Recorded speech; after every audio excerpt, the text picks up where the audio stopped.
Premier Brad Wall, good to have you back, Premier. Thank you. John, thanks for having me on. Okay, let's start with the takeaways from last month. I can't go any further on the show before I make an admission to you and to your listeners. Well, I am an orc. You drive a truck. I drive a truck. My dad was. So this prairie dog orcs and half-tons thing that really got to you, didn't it? It did a little bit, really. Really. Plus, they did the whole. It was the whole Lord of the Rings thing, and you think they'd spell Mordor right? I mean, is there a more famous, more essential place in the entire movie? I mean, and they're journalists. I mean, maybe if you're going to call us all orcs. By the way, the number is 35% of vehicles licensed in the province. So it's 35 or half tons? I think it's about 270,000. I'm the son of an orc. Dad was a Class 1A big truck driver, so I imagine that makes him a really bad orc. Maybe, I don't know, as well as a pickup. You shouldn't let this stuff get to you. This whole big ugly boom. These terrible. Big ugly trucks, all this big ugly money everywhere, and these people coming into the province. I know. My goodness, flooding the province because it's difficult to take. I mean, who knows? We get so many people in the province, we might have to announce a bunch of schools at some point just to accommodate all the kids. Maybe later. Today. Well, maybe today. Today's a good day. Okay, so you are in Saskatoon. We are, yeah. Not to be too glibber. We are. And I think we've been sort of foreshadowing this. Growth is a good thing, John. Growth allows us to sustain not just leadership in the country economically, create jobs for people. Now, I don't mean government, the province, the economy as a whole, but it also, allows us to fund quality of life issues. It allows us to pay down debt. I mean, there's certain things that growth allows us to do, but there are challenges associated with the growth, and we need to meet those. We can do a better job of that, frankly, in government. That's what I was mentioning at the State of the Province address earlier. But part of the problem with growth and education, by the way, schools are. Yeah. The need for schools are one of those challenges. But we haven't had, in terms of measurable migration and the growth associated with it, I mean, we had a little spike in the 70s like this, but really you have to go back to the 1920s, right? No, so you all of a sudden get 105, 108,000 more people here in 6 or 7 years. In terms of infrastructure, are schools the biggest piece, or do you? Well, they're part of it. No, they'd be tied certainly with the labor shortage and the just general infrastructure demands in the province here in Saskatoon. If we've been driving in the traffic, there's infrastructure issues here. There are in Regina. And we're going to be meeting those, John, but the growth came quickly. We had planned, as you know, or had set a goal of 100,000 people growing over 10 years. We did that in 6 years. Not the government. When I say we, I mean the province grew that quickly. And so, we're going to face these challenges. I would rather have the challenges of growth, by the way, than the challenges of decline. When we could see the continued atrophying of our economy, the shrinking of our tax base, and we could look into the future and see a day when we simply couldn't afford to sustain proper health care because we didn't have the taxpayers. So these challenges are preferred, but we need to meet them nonetheless. And with the support of all of the orcs in the province who are out there working and paying taxes and creating jobs, we're gonna try to do just exactly that. Premier Brad Wall, okay, you shouldn't have let this prairie dog thing get to you. I was just doing it for sport. Oh, it's kind of fun. Mm-hmm. Yeah. Okay, so on the school's announcement today, what can you tell us at this point that you'll be announcing in Saskatoon? Well, there are real needs in this city, in Saskatoon, and area as well. You consider the growth in Martensville and Warman. It's been very fast-paced growth and some real overcrowding issues there. In Regina as well. We're going to continue in this province to build schools in the conventional way where we pay for the planning and then pay for the building, especially in rural areas. But where it's possible, we've said, shouldn't we be bundling these schools? We can learn from Alberta, who've done this for a number of years, sort of refine the process and seen real savings, big savings in terms of the cost of schools when you put them all together. One design, sort of one approach. You can make sure you're also including the local construction industry to a great extent. We're going to work on those if we do this bundling. But that's something to look for later this afternoon. So we can do a number of them. Here's one other thing we've said to our partners in the school boards who are doing a good job of trying to manage the growth in the added enrollment in these areas. We've said, when we build new schools, let's build joint schools, public and separate, together, sharing as much as they can, again, to reduce costs. But I think it's just a great idea to bring schools together. And so you can look for that as well. And that I shouldn't say any more, otherwise no one will show up at 1 o'clock when we actually want to make the announcement. Premier Brad Wall, big announcement today on schools being rolled out in the province. Throne speech tomorrow. You've again telegraphed pretty broadly, per your speech last week on the growth agenda, a lot of this throne speech will still deal with the management of growth. It will. We're going to be talking a little bit about, we'll basically reprofile this education approach that we'll announce later today for new schools, but we'll also be talking a little bit about other infrastructure needs for the province. 1,000 new training seats to help deal with the labor shortage. We want to continue to reduce, as we laid out in the growth plan, eliminate the wait list for adult basic education. A lot of that will be done on reserve. We're not going to have a jurisdiction fight with the feds on that. We just want to go deliver that. We are now. We're going to increase it. 300 new skills trades apprenticeship spots as well in the province will be featured in the speech from the throne. I've referenced it already, so we're not scooping ourselves on this. And then there's some specifics. We had the traffic safety committee meet. That'll be a part of the session. We'll have to we're going to be implementing some of the recommendations there. Certainly, there was a report from Jennifer Campo, Saskatoon Fairview MLA, on anti-bullying. So there's work that MLAs have been doing. They'll report out to the legislature. We'll do some of that work. But certainly the theme is we're growing. Let's sustain the growth because we know what the opposite could mean for the province. And secondly, how do we meet the challenges related to growth better than we are currently? And there's been record infrastructure investments made and record schools built already, but we need to do more. That's the bottom line, and that'll be a big part of the session.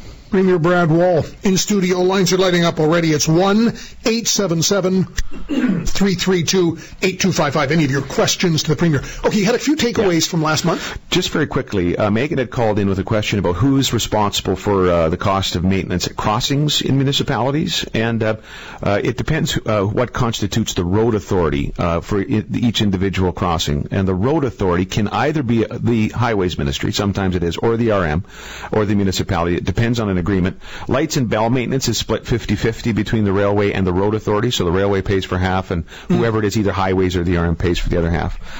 If a railway and a road authority do not have agreement in place, or if either believes the existing arrangements are unfair, then the Highway Traffic Board administers the dispute resolution process. Second one was from a caller from the RM of Grant. He was concerned that the RM was raising taxes because we owed the RM, the province owed the RM money from PDAP, the Provincial Disaster Assistance Program. We checked with the RM. That wasn't their position, certainly. They have filed on 3 occasions for disaster assistance. They've been approved for more than $573,000 since 2010. The 2010 claim is closed. The 2011 claim should close shortly. That's a bigger one, a total of about $242,000, and then we're working quickly on 13. So the money is flowing to that particular RM, and in the case of PDAP, we've got a lot of great ministry people working very hard on a lot of claims, and we're getting that job done. We're making progress. When we return, the first wave of your calls, 1-877-332-8255. This is the October session of Ask the Premier. I'm John Gormley, and this is News Talk Radio. You're listening to John. Text the show, 306-306.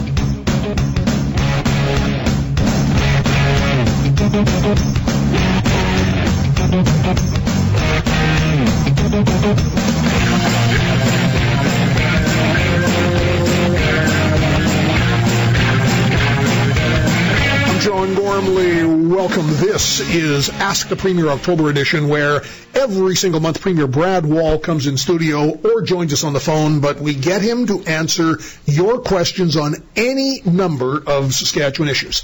Premier, shall we go to the phones? Let's do that, John. Let's go to Ken in Saskatoon. Ken, you have a question on a highway to the Premier. Morning, Premier Wall. Yes, Highway 1 going through Moose Jaw from 9th Avenue on the west side of town right through to going east of town to 39 South, Highway 39.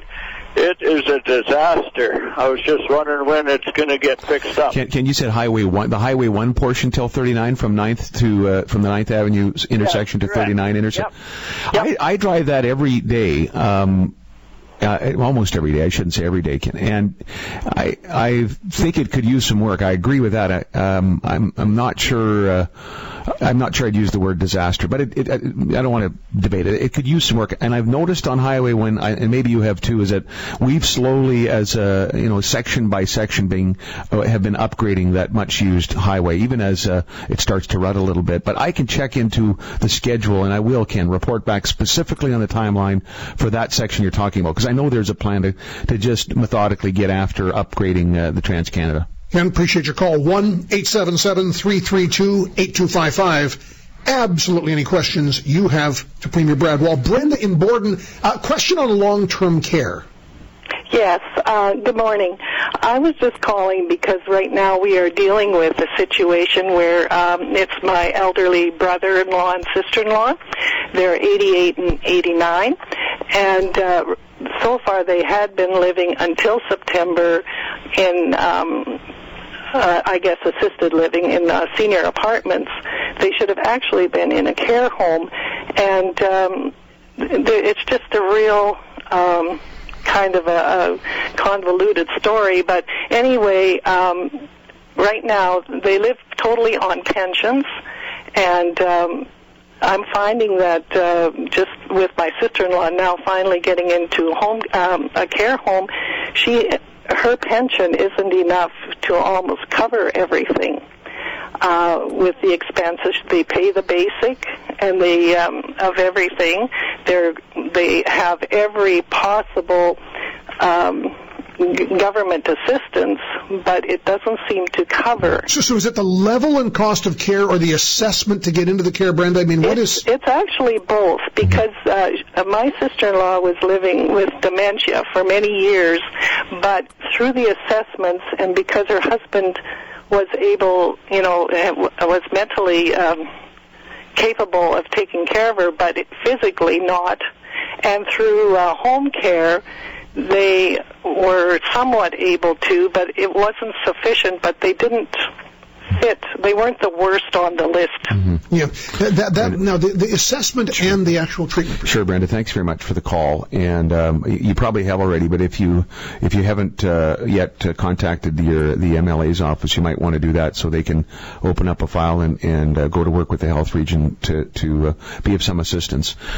This is a big priority with the government. The long-term care spaces we have early on in the life of our government, we noted that hundreds of beds had actually been closed in the years previously, and there was a lot of catch-up to do, and so 13 long-term care facilities have been announced, and some are completed. I was in Shelburne just yesterday at an integrated announcement, new long-term care facility put together, and that's part of the 13, but there's certainly more needed. On the assessment in particular, I hope that Brenda does call the MLA office. We have those working in the regions, too, that work with family members to see if the assessment process can be advanced and expedited, and that would be a reasonable request, I think, for her to make, to have a look at it based on what she's just said of the situation there.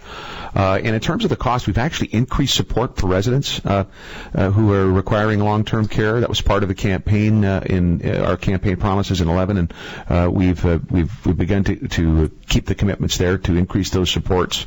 So I hope perhaps you can contact the MLA office, and we're making progress on this, but there is a lot of demand. There's no question about it, and it's a top priority for government to try to meet it as effectively as possible. I mean, these are seniors. We want to make sure they help build this province. We want to make sure we're doing what we can to provide them the care they deserve.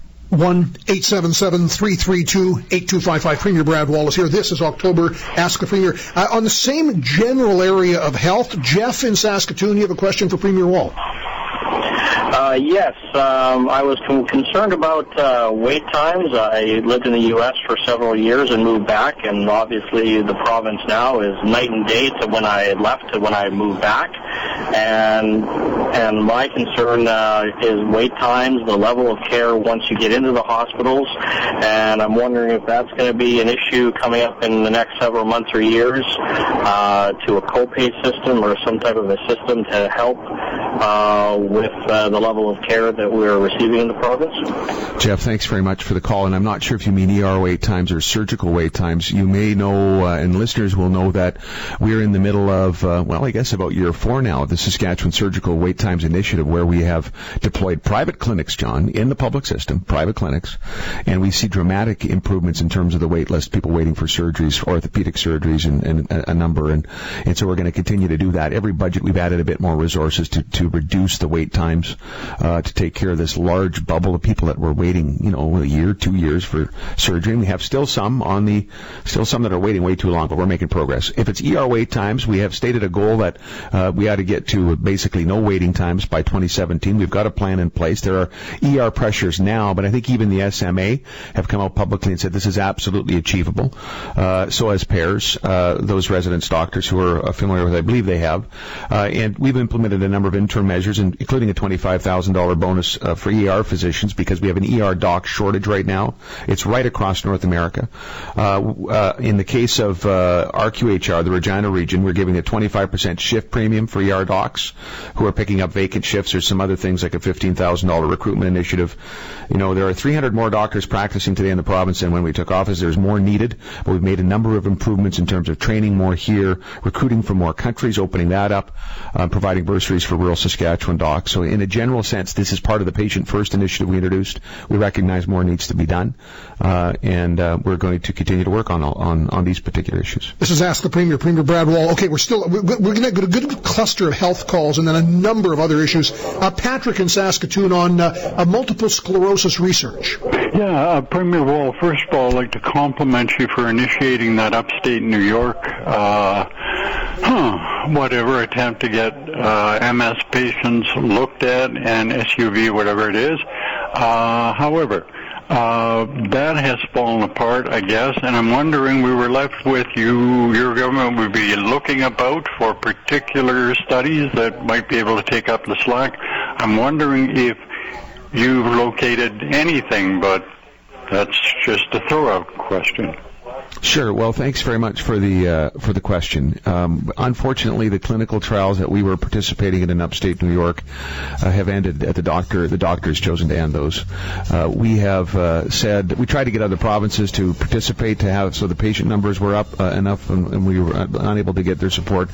We're going to take what's remaining of the budget for that research, and we're going to apply it to other MS research, including potentially CCSVI work, but we're not limited to that. We'll work with the MS Society to determine the best use of these research dollars. Callers, stand by. Premier Brad Wallace here. We have questions coming up, among other things, on employment, the trades, some roads, and what do you do about people making persistent complaints to the Human Rights Commission? That'll be the next caller from Rob.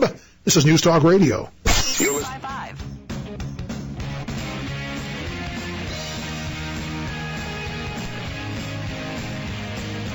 John Gormley. This is our October session of Ask the Premier. Premier Brad Wall in studio taking your calls on anything on the business of Saskatchewan. 1-877-332-8255. Let's go to Rob in North Battleford. Rob, thank you for hanging on. You're on with Premier Wall. Yeah. Hi, Premier. Good job. Well done. Thanks for your service. As a taxpayer, I have a request for you. Maybe you could look into. Okay. Habitual complainers with reference to the human rights. We have one that's a regular caller on the show. Is there anything we can do? Because this is our tax money that's, as far as I'm concerned, being wasted. Robert. Maybe we can categorize different problems within the human rights or whatever, and let's say you only have one complaint per 5 years, or you make the one complaint and after that the complainer has to pay for the lawyer instead of the taxpayer. Is there something we can do?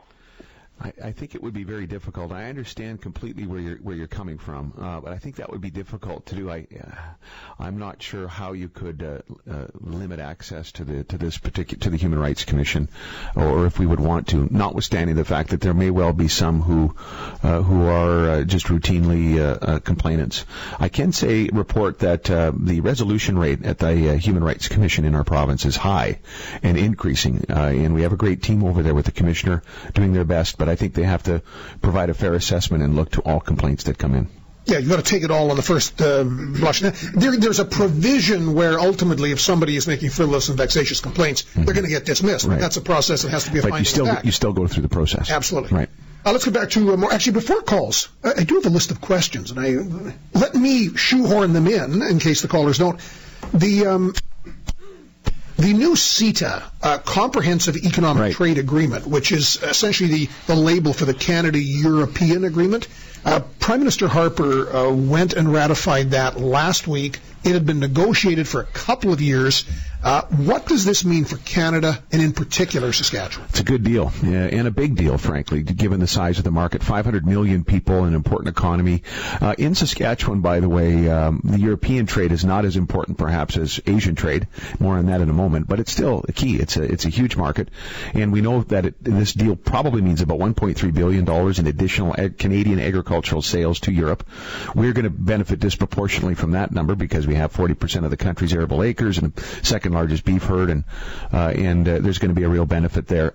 Another important part of this agreement that we specifically asked for and actually offered up, knowing the European counterparts would appreciate it, we thought, was the removal of NROP, the non-resident ownership provisions, the federal government restriction on companies on companies' abilities, if they're not from Canada, to invest in our uranium sector. Right now they can, but they need to find a partner who will operate 51%, own 51% of a particular mine.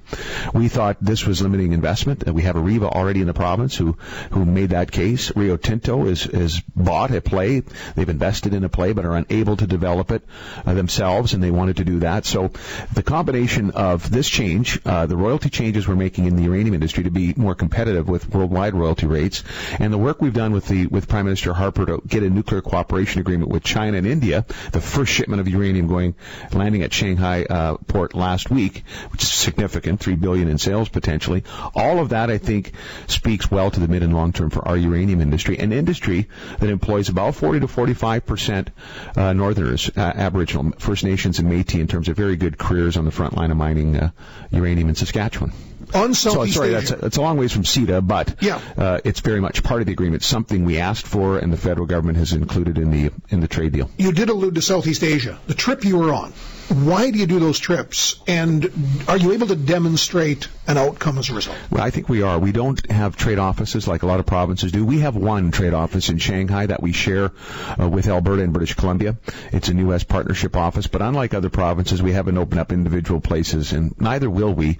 We'll do trade missions. We'll support STEP, the Saskatchewan Trade Export Partnership, Lionel LaBelle and his team as they bring businesses over to do business. In that part of the world, the government involvement, or government cover, I guess, so to speak, the state-to-state relationship is important. That's what our Asian Advisory Council is telling us. That's what the missions have told us. You know, we went in Singapore and visited a company called Agricor, who we visited a year ago when we were in that part of the world, and they are now operating I think it's about a $12 million facility near Moose Jaw, commodity handling facility, about 20 people to be employed there. Never mind just the trade increases we've seen in Asia. This is a market for us, John, and we would encourage the federal government now to work hard on a trade agreement with ASEAN, Association of Southeast Asian Nations. That's the Philippines, Indonesia, Malaysia, Thailand, Singapore. Saskatchewan is 30% of their Canadian imports today. We think that can increase. They want food, fuel, and fertilizer, and we're pretty good with that stuff. Premier Brad Wallace here. This is our October session of Ask the Premier. Let's get back to the phones now. Justina, thank you for hanging on. You have a crime and justice question to the Premier. Mm-hmm. I'm just, it's actually a pretty big question, hard to ask in one, but in regards to the justice system, like we have a lot of repeat adult offenders in the justice system. And if you look back on their history, I'm going to guess probably at least 90% of them have a youth record. Out of those youth, I'd like to get the statistics on how many have been involved in foster care, as children. Like, our whole system really needs a complete revamp, and I'm wondering why. I just heard on an ad that mental health is asking for input from people who've had mental health and addictions issues. Why is there not a panel put together of people who are still at risk and what they think would help, and people who've overcome these barriers, and rather than just having a panel of people who have degrees in social work, psychology, finance, etc. Like, real people should be making these decisions, and I think there would be a lot more success. Justina, this is a very interesting point. We have, I think, with some success, had the Patient First initiative in this province, where we've looked at healthcare changes from the perspective of patients.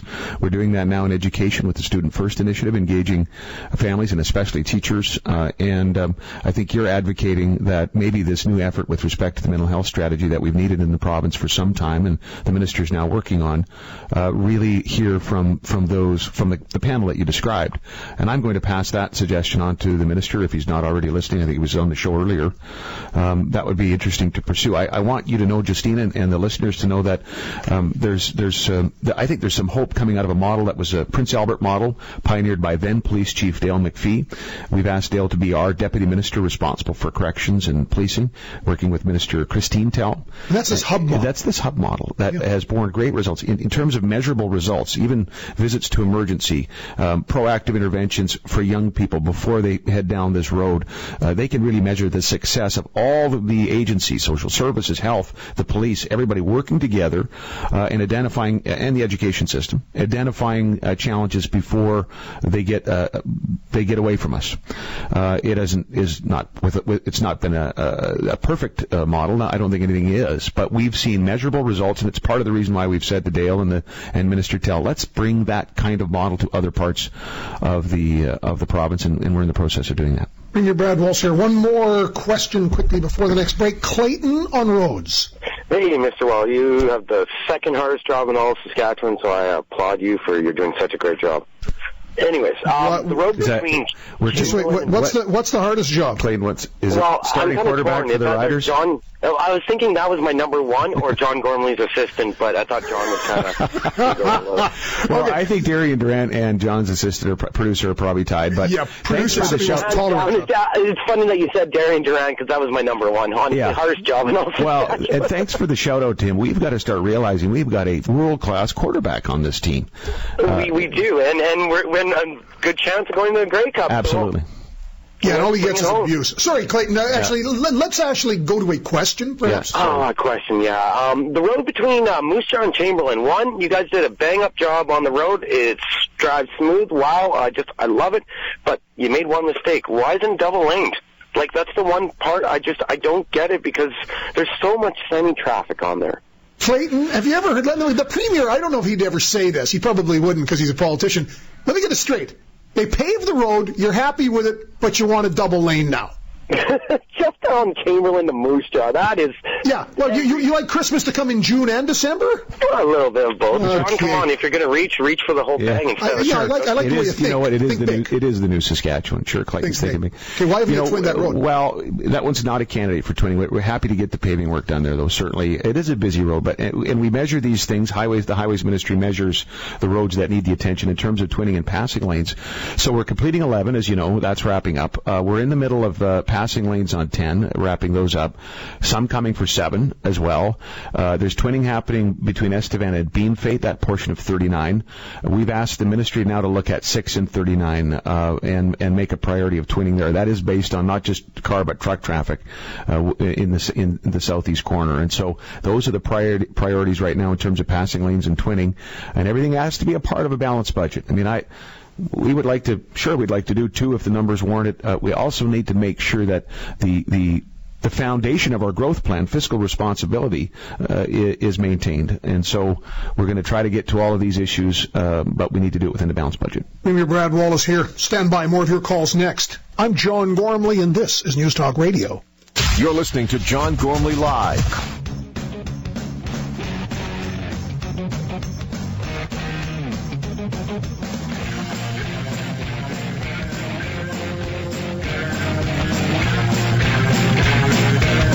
John Gormley. This is October session of Ask the Premier. Premier Brad Wall in studio. Let's get to as many calls as every time we're here. Lines are jammed, but we'll try to get to as many calls as possible as the Premier departs just minutes from now. Rob, you have a question on trades and the trucking industry. Go ahead, sir. Yes, Mr. Premier, you've done a great job with every other industry and trade, but kind of left the truck drivers out sitting where they were for a long time. Just wondering, with all the progress going on in the province, is there any chance of maybe getting the trucking industry to as a registered trade. That way to help level out the wages, give a place so drivers can report companies who are getting companies to get them to run over their hours, and even helping new people get into the industry by requiring a student loan. That's interesting. I'm not sure you.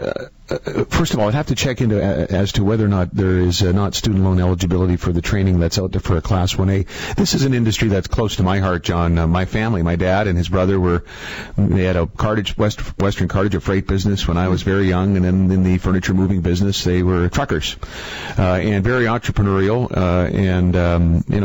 It's an industry that's vital to this province for for obvious reasons. Anyone who drives on the highways can see and understand how important the industry is. No plans, though. I don't think in terms of, and I'm not sure exactly what Rob is asking for here, but we don't have any specific plans as a government to direct any particular group of employees or operators, contract operators, to become a quote unquote trade. But on the student loan piece, I would think that there'd be eligibility there for those who are doing. Some of the courses are very short. Some of them take the longer courses. It's something that we could check into. 1-877-332-8255. Barrett in Prince Albert, Highway 2 North. Yeah, my questions are, my concerns actually are about the maintenance of the roads. They're very poor. The pavements, they're all warped, grooved from the big semis doing their hauls all the way from the mines from the north. Okay, now how far up on Highway 2, or is it Highway 2, the way up north, or what are we talking about on that road? I believe it's that main highway. It keeps going right through L'Orange all the way up north. Oh, yeah, okay, yeah, the L'Orange Highway. So what point are you talking about in terms of maintenance? From L'Orange, from the airport from L'Orange all the way up north to, let's say, about Mississippi, Churchill River. Okay, got it. And, the roads are very bad. Like, I always go up there, I work up there, and I always see people in rollovers and crashes, and it's very bad. Like, even when I drive in, let's say, about 80 kilometers, even less than that, a lot of times, 50 sometimes, my truck's rattling all over, and I'm always going through maintenance jobs. So in terms of that sort of main arterial highway up through the north, look at that? Well, we spent a lot of money in terms of roads in the north. Our highways budgets in general for the last 6 years have been record highways budgets. Each year is a bigger record than the last, but as we've said many times in the show, there's a lot of work to be done. There always seems to be more potholes than pavement. About $230 million or so plus of the budget goes has gone over the last 6 years, I should say, of all of those budgets. Have gone into the north. About $40 million a year is what we budget. I could take away a bit of a specific look at what the caller's asking about with respect to Highway 2, and we'll do that.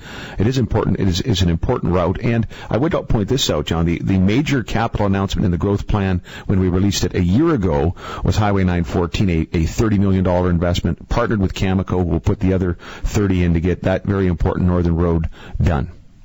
Time for one more call quickly. Let's go to a health question. Corrine in Regina on autism. Hi, John. Mr. Premier, when will you be providing autism services for the 6 to 18 age group? And I'd also like to know whatever happened to the SIAS program that was announced like 2 to 3 years ago for autism training for the interventionists. And I'm wondering if you have any plans to move to individualized funding model. Thanks very much, Green, for the call. We took over government and noticed a huge gap here. We've increased autism funding by about 1,400%. That's up to about $7.5 million now, more needed. With respect to SIAST, actually, we can. That's a good takeaway to find out what has happened with that particular intervention program. ARC in Regina is providing for that age group some therapeutic summer programming, and we know through supports of in healthcare and education that we're trying to address this cohort, this age group. It's a very important issue. We know there's more to be done. We've made a lot of progress in the last number of years, but Kareen's right. This is a big issue for families, and we're looking at opportunities to do more. Premier, thank you for being here. We'll see you next month. John, thanks for having me on. Have a good day. Premier Brad Wall dropping in on Ask the Premier, and of course we started today a big announcement on schools coming up 1 o'clock this afternoon. The Premier making that, so we'll get more details. This is News Talk Radio. You're listening.